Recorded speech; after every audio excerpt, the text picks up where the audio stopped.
Hey guys, this is Zero Budget Geek, and I'm at DexCon 2015, and right now I am talking with Dan Kassar? That's right. Kassar, and designer of Arboretum, game by Z-Man Games is your publisher, and I've been hearing a lot of things. There's been a few reviews of it out, and it just sounds like everything is great. I don't know anything about it, so Dan, tell me about this game. What is this about?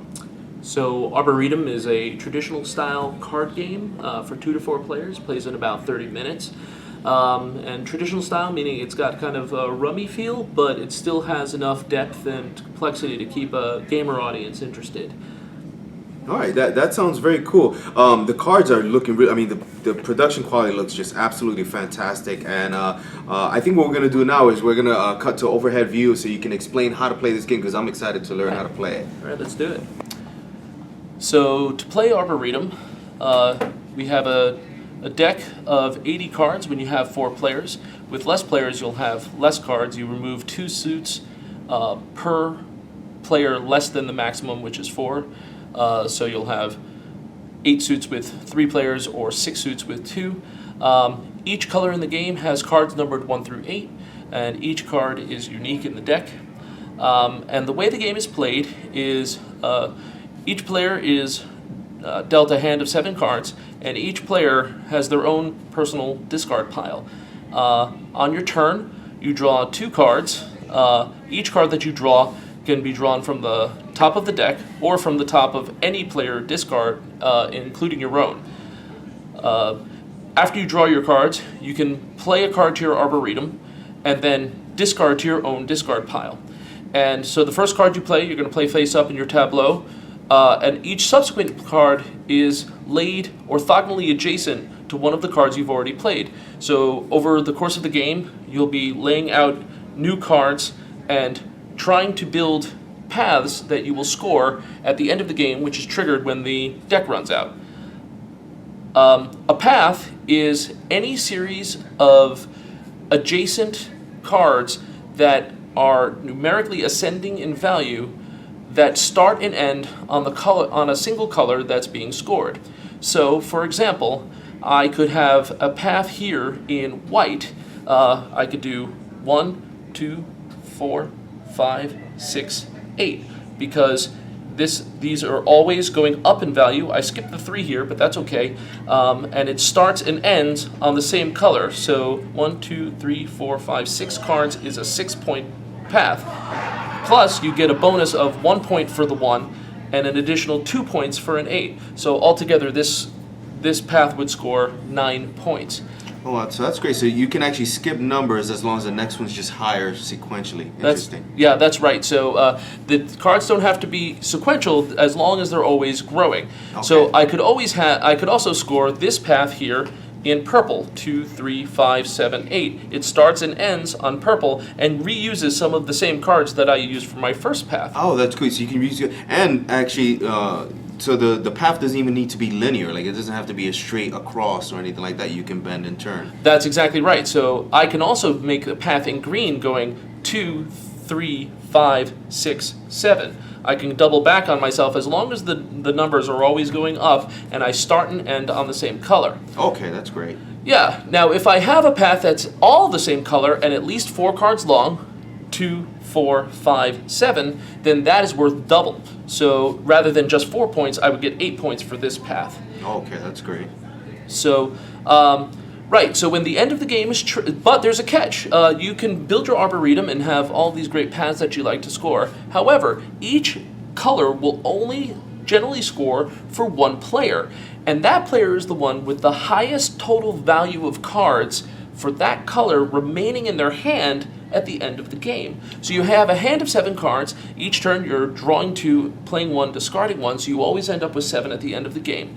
But if you want to score your path, if this was my Arboretum and I really want to score this red path, I have to make sure that the total value of the red cards remaining in my hand at the end of the game is greater than everyone else at the table. So for example, let's say I'm holding the 3 in my hand. If you were holding the 6, you would have a higher total, you would gain the right to score red, and I would not. Oh, okay. So what would happen in that case is even if you don't have a red path, you would have the right to score it. I would not. I would get 0 points, and you would likely get 0 points as well. Okay, so you need to pay attention what cards are being played, like the numbers, and try to keep track of basically the highest one. That's right. But there's what do the numbers go to? Each color has cards 1 through 8, but there's even one additional wrinkle on top of that. So if someone is holding the 8 and you're holding the 1 cancels out an 8 in someone else's hand. So if you want to hold on to that 8, that's great, but you better know where that 1 is. If it's not on the table, it's probably in somebody else's hand, and that 8 is not going to help you. So that's deep. So basically, 2 through 7 beat the 1. Except for the 8, the one, because the 8 is the highest one, so it would make sense to just, I'm just gonna hold on to the 8, but you got to be aware of that. Somebody may be holding on that 1. That's right. Can trump it. That's exactly right, and so and that's basically the entire game. So at the end of the game, when the draw deck is exhausted, it triggers scoring. You go through each color, and everybody shows what's remaining in their hand. You compare who has the highest total, and that is the person who has the right to score that color. And then you count out your points, and the highest score is the winner of the game. All right, Dan.